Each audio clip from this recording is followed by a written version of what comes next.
Selamat sahabat adik-adik, salam jumpa lagi dalam pelajaran sekolah sahabat kita hari ini.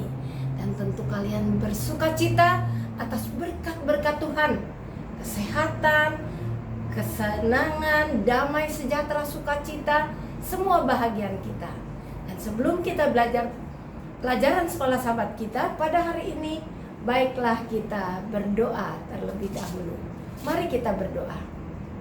Terima kasih Bapa dalam surga untuk kasih sayang-Mu, untuk hari Sabat, untuk Yesus yang telah mati bagi kami, untuk menyelamatkan kami, agar kami boleh disebut anak-anak Tuhan yang menang. Dalam nama Yesus kami berdoa. Amin. Adik-adik, pelajaran sekolah sahabat kita hari ini tentang petualangan dan tantangan. Petualangan dan tantangan. Ya, petualangan ini dimulai dari Sabat yang lalu, di mana Musa mengirim 12 orang pengintai. Nah, sekarang mereka sudah kembali dari tugas mereka, dari pelayanan mereka. Ayat hafalan kita terdapat dalam Efesus 4 ayat yang kedua. Hendaklah kamu selalu rendah hati, lemah lembut dan sabar. Tunjukkanlah kasih-Mu dalam hal saling membantu. Ya, ada beberapa hal penting yang diingatkan. Rendah hati, lemah lembut, sabar, dan tunjukkan kasih kita dalam segala hal. Nah, poin penting yang harus kita ingat, melayani seseorang yang lain bagi Allah dapat menjadi sebuah petualangan dan tantangan. Jadi sekarang kita sambung cerita kita pada pekan yang lalu. Nah, perjalanan petualangan dalam mengintai tanah Kanaan sudah berakhir. Mereka kan sudah kembali dengan laporan yang luar biasa. Bayangkan sebuah tangkai atau setangkai anggur dipikul oleh 2 orang saking besarnya. Dan banyak hal-hal yang indah yang mereka lihat. Tapi bukan itu saja. Laporan tentang masalah lebih besar. Mereka takut terhadap orang-orang yang ada di sana. Mereka lupa akan pimpinan Tuhan.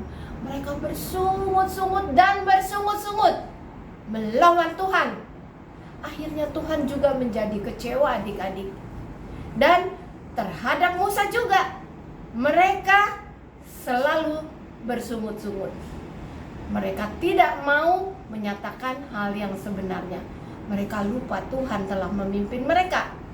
Sekarang di dalam pelayanan, sebaiknya kita fokus kepada hal yang terbaik dan dengan sabar menghadapi masalah. Haruslah kita tunjukkan kebaikan, keramahan, kelemah lembutan, dan perbuatan yang terbaik. Tetapi berbeda dengan apa yang dilakukan pengintai itu. Nah, Joshua dan Kaleb coba menenangkan dengan sabar. Tapi semakin Joshua dan Kaleb menunjukkan iman mereka, semakin kuat mereka berteriak-teriak dan membuat rusuh seluruh perkemahan. Seperti kabut yang masuk, membuat semua menjadi kacau balau. Seperti tadi Ibu katakan, mereka semakin rusuh, semakin hebat perdebatan itu. Seperti kabut kencang meliputi seluruh bangsa itu. Mereka tidak mau diyakinkan. Bahkan mereka itu merasa sangat kecewa dan berkata, orang-orang di sana, orang-orang yang raksasa, gagah perkasa, bentengnya kuat. Mereka lupa Tuhan lebih kuat daripada benteng itu. Tuhan lebih kuat dari orang-orang raksasa. Malam hari itu semua bangsa itu meratap menangis. Lebih baik kami mati, lebih baik kami mati di Mesir atau di padang belantara ini. Dan mengutuk Musa dan tidak berterima kasih kepada Tuhan. Dan mereka bilang, lebih baik kita balik ke Mesir.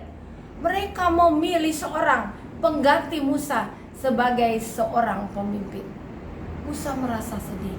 Dia berbalik kepada Tuhan Allah dan mengatakan, Tuhan, apa yang harus ku perbuat? Kaleb dan Joshua mendengar keadaan ini, mendengar ribut-ribut itu. Mereka koyakkan baju mereka, tanda berduka, dan mengatakan, kalau Tuhan berjanji, Dia akan menepatinya. Jangan takut, jangan takut. Semakin kuat mereka berteriak, lempar mereka. Akhirnya Tuhan datang dalam awan di tengah-tengah bangsa itu, di depan kemah suci, dan mengatakan kepada Musa, Musa, lenyapkan bangsa ini, bangsa yang degil, keras kepala. Aku akan mengangkat engkau menjadi penggantinya. Tapi Musa bilang, Tuhan, jangan. Apa kata orang Mesir, bahkan orang di sekeliling tanah ini? Mereka akan mengatakan bahwa memang benar-benar Allah itu Allah yang tidak berbelas kasihan. Padahal Engkau ya Allah, Engkau adalah Allah yang penuh kasih, Maha Pengampun. Ampunilah mereka Tuhan. Ampunilah Tuhan, demi nama-Mu yang besar.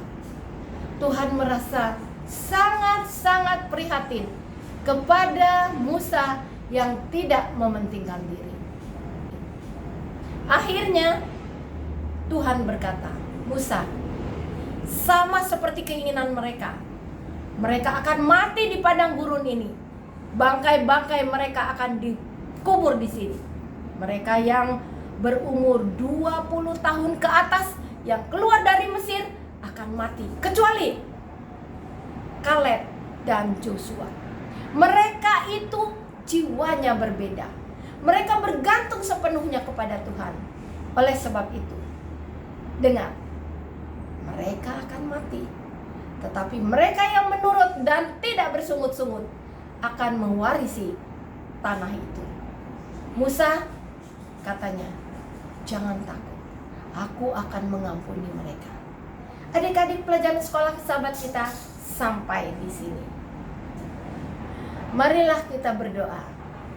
Tuhan, terima kasih karena Engkau maha baik dan pengampun. Walaupun kami sering meninggalkan Engkau, ampunilah ya Tuhan.